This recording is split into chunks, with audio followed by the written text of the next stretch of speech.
Assalomu alaykum. Hozir menga Infodan SMS kelibdi. O'zbekiston fuqarolari va iste'molchilarining fikrini bilish so'rovnomasiga to'ldiring va o'z fikringizni bildiring. Biz uchun muhim deb qo'yibdi. Endi meni fikrim umuman rozi emasman. O'zbekiston Liboy tashkiloti ishlamayapti. Davlat tashkilotlari faqat pul olyapti. Xolos oddiy xalq siqib qonun ichyapti. Noroziman, rozi emasman. Endi sizlarga ham shunaqa SMS kelgan bo'lsa, qanday fikr bildiring? O'zi oddiy xalq fikri birding bo'lsa kerak menimcha. Akalar, shuni profilda meni o'zimda naqam bor edi, so'rovnoma. Shunga iltimos o'sha ba'zi bir xodimlar eshitsin, kommentariya yozib qo'yinglar, like bosib qo'ysalaring, sizlardan eshitmay ketmaydi. Shular eshitsin deyapman.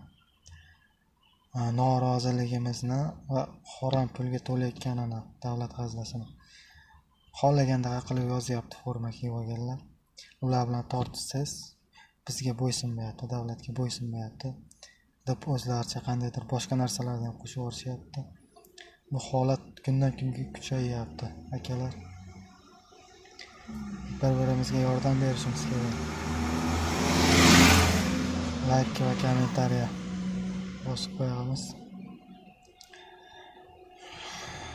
Iltimos.